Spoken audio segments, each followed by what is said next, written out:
तो ठीक है, तो विसर्ग का श षटकोण हो जाता है।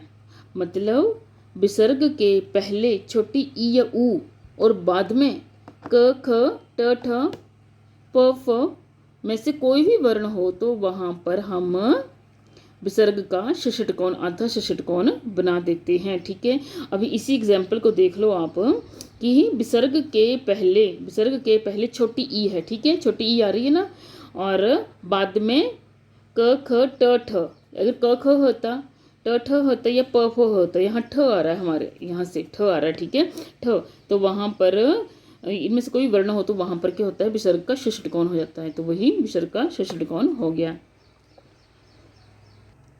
नेक्स्ट है फोर्थ नियम, विसर्ग के बाद क ख प फ हो तो कोई भी परिवर्तन नहीं होता है। अगर विसर्ग के बाद सिर्फ यही याद रखना है, क ख या प फ यही होंगे तो विसर्ग जो है वो वैसे की वैसे ही लिखी जाती है, उसमें कोई परिवर्तन नहीं होता है, बस प्लस को हटा दिया जाता है और शब्द वैसे का वैसा ही लिखा जाता है।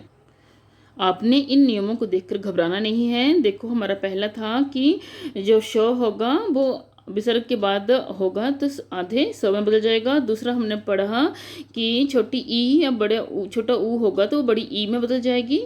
ठीक है, और आगे हमने पढ़ा क छ ट ठ त थ ये होंगे तो ये आधे श षटकोण में, आधे स सब्जी में और आधे स शलगम में बदल जाएंगे। और आगे हम चौथा नियम पढ़ा कि अगर कोई भी विसर्ग दी गई होगी और साथ में उसके बाद क ख प फ में से कोई भी शब्द आएगा तो हमने उसको चेंज नहीं करना है, वैसे का वैसे ही रहने देना है। नेक्स्ट है हमारे पास पांचवा नियम है, यदि विसर्ग के पहले अ और बाद में अ अथवा प्रत्येक वर्ग का तीसरा, चौथा, पांचवा, ठीक है, 3, 4, 5 वर्ण अथवा य र ल व ह हो तो विसर्ग का ओ हो जाता है। ठीक है, यदि विसर्ग के पहले अ होगा, ठीक है, और बाद में आ या फिर तीसरा, चौथा, पांचवा, ठीक है, या फिर य र ल व ह हो तो विसर्ग का ओ हो जाता है, विसर्ग का ओ हो जाएगा। ठीक है, जैसे मनः प्लस अनुकूल, हमने कहा कि जो हमारा देखो न पूरा है ना तो इसमें भी अ छिपा हुआ है और बाद में भी अ आ गया। हमने कहा कि अ होगा विसर्ग के पहले अ होगा और बाद में अ आएगा, या अथवा तीसरा, चौथा, पांचवा कोई भी होगा, या ये र ल व ह में से कोई भी होगा तो वहाँ पर हमने अ का ओ बना देना है, विसर्ग का हमने ओ बना देना, तो बन गया मनोनुकूल।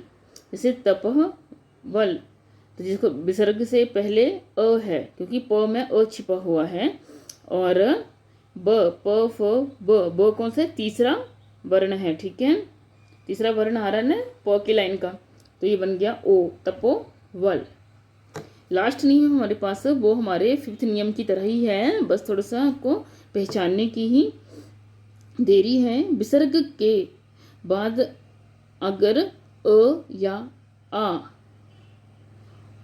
के अलावा अन्य स्वर हो, विसर्ग के पहले अगर अ या आ के अलावा अन्य कोई भी स्वर हो और वर्ण प्रत्येक वर्ण का तीसरा, चौथा, पांचवा, प्रत्येक वर्ग का तीसरा, चौथा, पांचवा वर्ण आए, ये य र ल ब ह नहीं है इसमें, ठीक है, ब तक ही है, सेम ऊपर वाले की तरह ही है, पर इसमें ये है कि इसमें कोई भी उसमें सिर्फ अ आएगा पहले, ठीक है, और इसमें कोई भी स्वर हो सकता है, हो तो र का ये ऊपर वाला र बन जाता है, ये वाला र हो जाता है। ठीक है, जो विसर्ग है विसर्ग का र हो जाएगा, ये ऊपर वाला र।